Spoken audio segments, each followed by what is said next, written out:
I am Julian Sanders, and thank you guys so much for tuning in today to A Journey to Fulfillment.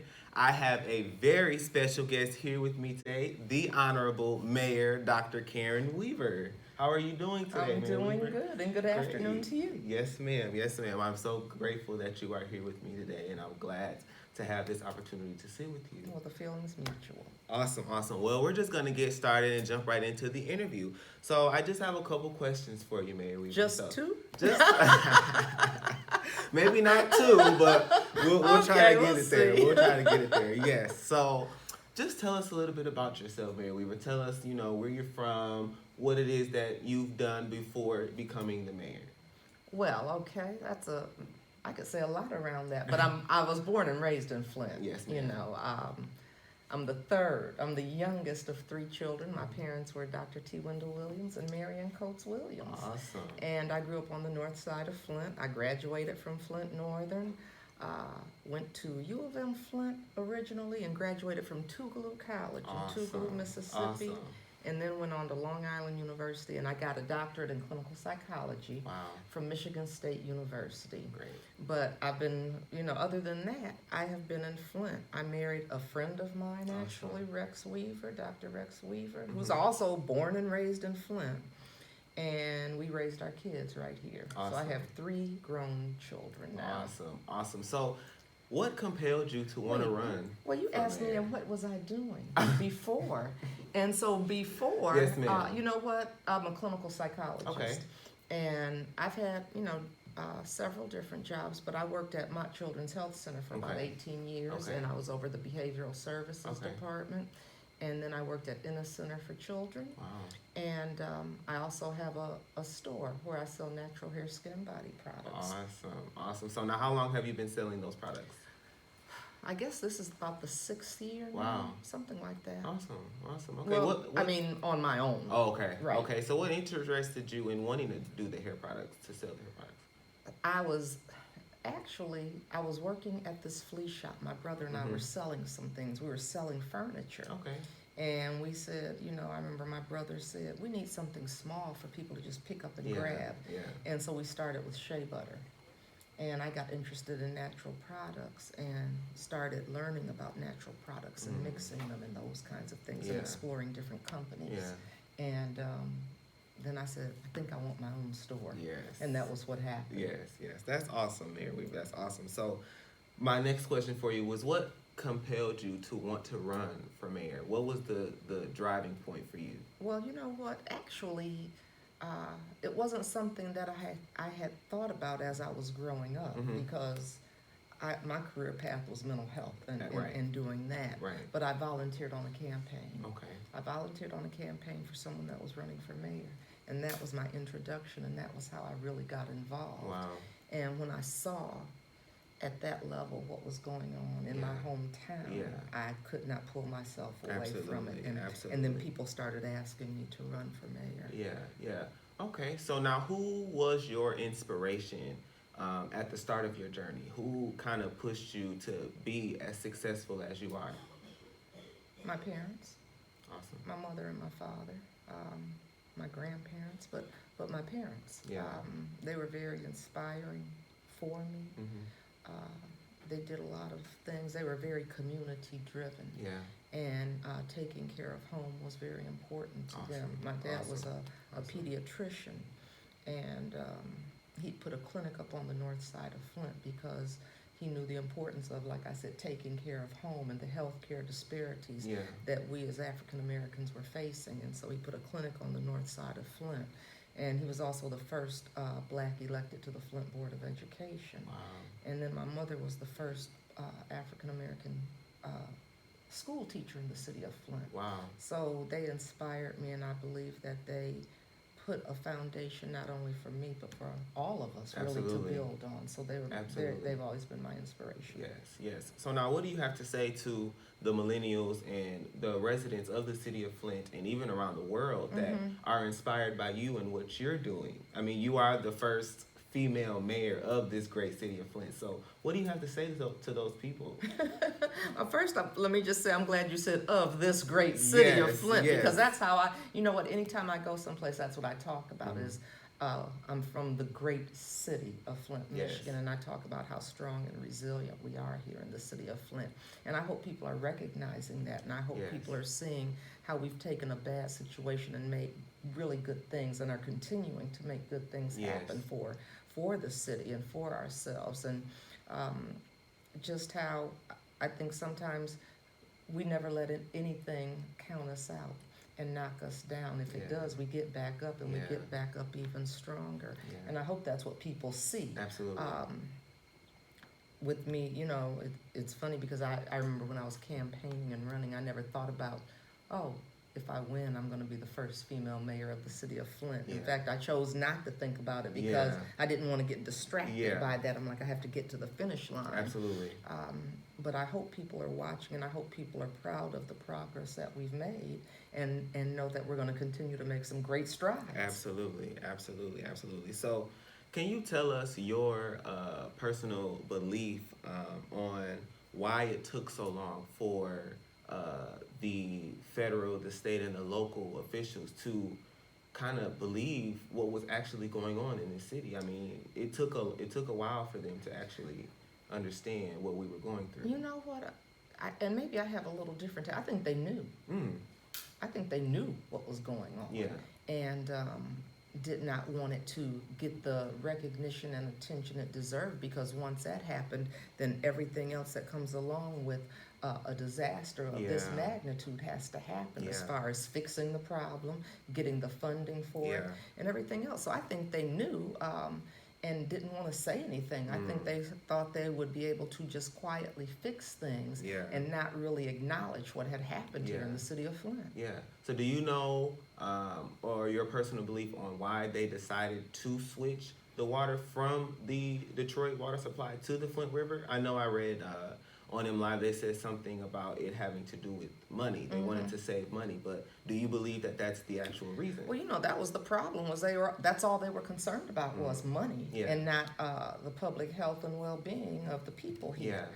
So they put cost over health and well-being, and thought they were going to save some money on the back of our lives. Exactly. And I think it's just a shame, because I don't know why you wouldn't put corrosion control in some water. I don't understand why you would switch a water source and not test it before you give it to a community. Exactly. That's the part that I don't understand. Right.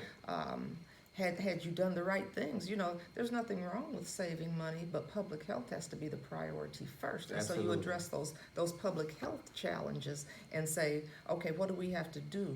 If we're going to go a cost-saving route, what do you do to ensure public health, public safety? And they didn't do that. Right. They didn't do that. So do we have we come to a conclusion on why they didn't decide to test the water? I have no idea. I mean, that's been one of the biggest mysteries to me, is why would you not do that, and how do you not do that? And that's something that's really never been explained. Yeah.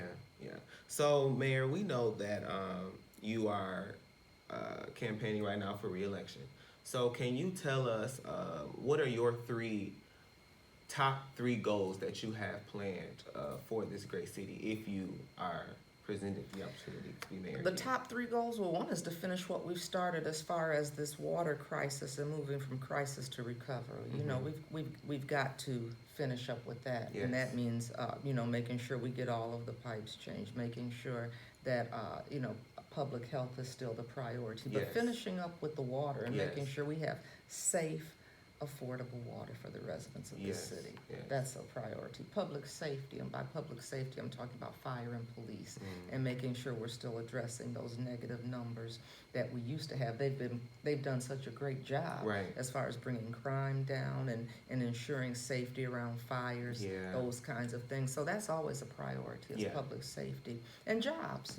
Those are the three big things that we need for the city. When we go around and talk to people, they're excited about jobs, and we've been doing really well in economic development and bringing businesses, whether they've been big business like Lear or Android or Genesee Packaging, or small businesses and entrepreneurship to the city. And so to continue on that pathway and providing job opportunities for people.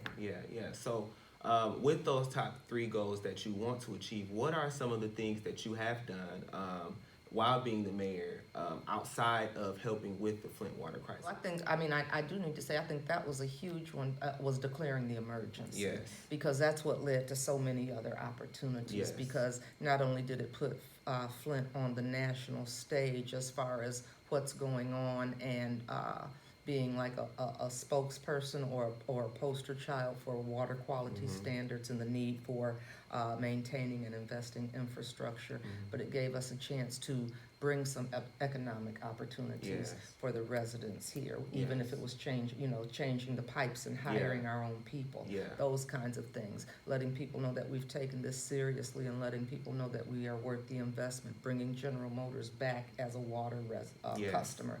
That was very, very important. I believe getting housing, a new housing happening with the choice grant that we got from HUD, that $30 million, and we're getting ready to break ground next month on housing.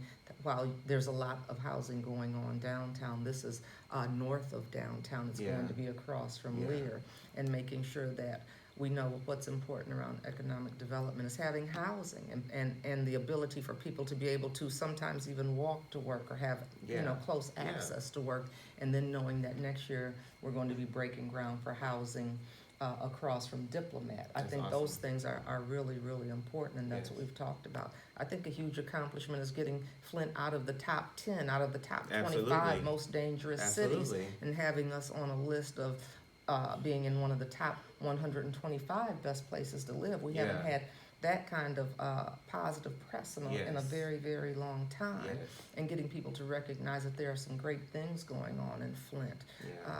There was a video that was done in Square, the little square that you swipe. They had noticed that things were happening in Flint, and small business was really taking off in the city of Flint. And so they did something called Forged in Flint that shows all of the positive activity going on in the city. And so, like I said earlier, I think we've taken a bad hand and played it well and made great things happen in this city. And that's what people are seeing.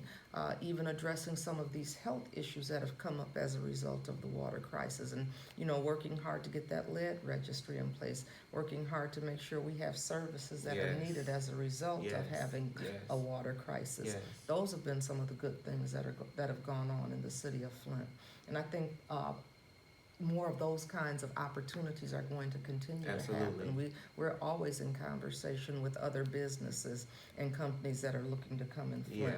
And even as people all around the country look to us to ask us questions about water, to ask us questions about infrastructure, to ask us questions about public health and how we handle things, people have looked at us as handling a crisis very well.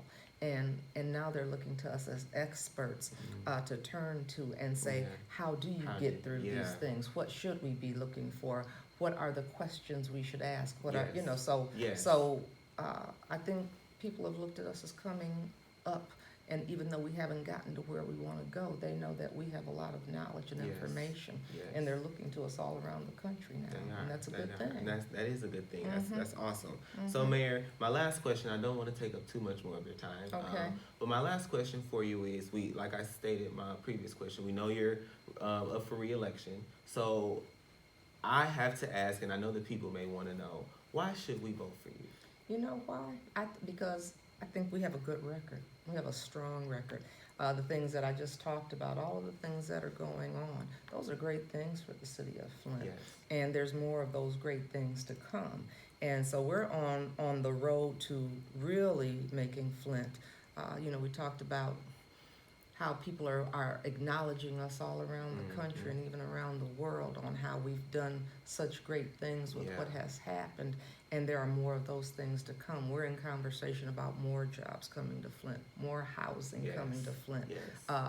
And we're also looking at technology and promoting technology, and we're really doing things to keep and attract millennials. That's one of the things we've really focused strongly on, because we want young people to stay and or come and raise their families here.